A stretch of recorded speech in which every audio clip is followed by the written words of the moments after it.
भगवान श्री राम का चौथा गुण यह और महत्वपूर्ण है जब हम पिछले 3 गुणों पर चर्चा कर चुके हैं। दूसरे गुण के रूप में मैंने बताया था कि क्रोध ऐसा करना जो सार्थक हो, लेकिन चौथा गुण उससे एकदम विपरीत है।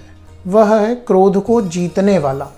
भगवान श्री राम क्रोध को जीत चुके हैं। भगवान श्री राम किसी भी परिस्थिति में क्रोधित नहीं होते, उन्हें गुस्सा नहीं आता। यह जो गुण है भगवान का, यह बहुत महत्वपूर्ण है और इसे विकसित करना जीवन में यह आवश्यक है। हम चाहे प्रोफेशनल लाइफ में हों, चाहे कैरियर से रिलेटेड कोई डिसीजन लेने वाले हों, कोई निर्णय लेने वाले हों, परिवार में जब हम सबके साथ में बैठे हों, तब हमें इस गुण पर काम करना पड़ेगा। इसे प्रयासपूर्वक अपने जीवन में लाना पड़ेगा। कई स्थितियां ऐसी बनती हैं जब ना चाहते हुए भी हम गुस्सा कर लेते हैं, क्रोधित हो जाते हैं। उससे बचने का क्या तरीका हो सकता है, यह हमें खोजना चाहिए, यह हमें सोचना चाहिए। भगवान श्री राम ने अपने जीवन में इस गुण का विकास किया है। देखिए परिस्थितियां कितनी विपरीत रही हैं भगवान श्री राम के जीवन में। कभी जब वह राजा बनने वाले हैं, उसके 1 दिन पहले उनको वनवास दिया जाता है। रावण उनकी पत्नी सीता को हरण करके ले जाता है। लक्ष्मण को शक्ति लग गई है। चाहते तो इन सारी परिस्थितियों में भगवान श्री राम बहुत उग्र हो सकते थे, बहुत क्रोधित हो सकते थे, लेकिन अपने आप को संयत रखा। माता सीता का पता लगाना है, इसलिए 3 दिन तक समुद्र के सामने बैठकर याचना और प्रार्थना करते रहे।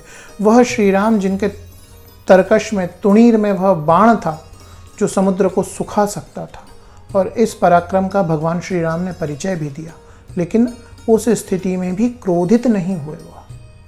तो यह जो क्रोधित नहीं होना है, इस गुण का विकास कैसे किया जाए, तो इसका उत्तर भी भगवान श्री राम के जीवन दर्शन से ही हमें प्राप्त होने वाला है।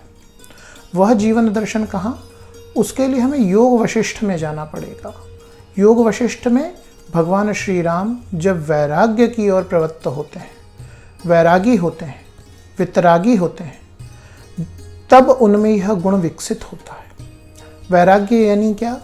अपनी जो कामनाएं हैं, अगर उनकी पूर्ति नहीं होती तो हम किस प्रकार से उन कामनाओं का परित्याग कर सकते हैं, उन्हें छोड़ सकते हैं क्या? अगर यह हमने डेवलप करना शुरू करा अपने जीवन में, तो हम कहीं ना कहीं क्रोध से पार पा सकेंगे, क्रोध को जीत पाएंगे। अगर हम कामनाओं के अधीन रहे, कामनाओं से बंधे रहे, तो हम क्रोधी ही बनते चले जाएंगे। और पतंजलि योग दर्शन में एक बहुत महत्वपूर्ण बात है, क्रोध एक ऐसी अग्नि है, इसमें जितनी लकड़ी डाली जाएगी यह उतनी ही तेजी से और धधकेगी। यानी अगर हमें एक बार क्रोध आया और हमने वह क्रोध कर दिया, तो हम दूसरी बार उससे तीव्रतम क्रोध करेंगे। इसलिए अपने जीवन में अगर क्रोध को खत्म करना है, क्रोध को मिटाना है, तो भगवान श्री राम के पद चिन्हों पर ही चलना पड़ेगा।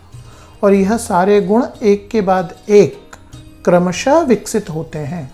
क्रोध को नहीं करने के लिए हमें कहीं ना कहीं कामनाओं का त्याग, कामनाओं के त्याग रूपी पुल का आलंबन करना पड़ेगा, तब हम क्रोध को जीत पाएंगे। कामनाओं का त्याग किस प्रकार से करना, यह भी हमें सीखना पड़ेगा। कामनाओं के त्याग का अर्थ यह नहीं है कि हम निठल्ले होकर बैठ जाएं, हम कर्महीन होकर बैठ जाएं। नहीं, कर्म करते हुए भी अगर उस कर्म में हमने जो चिंतन करा है, हमने जो सोचा है, वह प्राप्त नहीं होता, तो फिर से प्रयासपूर्वक नए सिरे से कर्म करना, लेकिन उस कर्म से वही फल प्राप्त हो, यह चिंतन छोड़ने की भी वृत्ति अपने जीवन में रखना। अगर इस वृत्ति का विकास हमने किया, तो हम निश्चित तौर पर क्रोध को जीत पाएंगे। हम जित क्रोधो बन पाएंगे।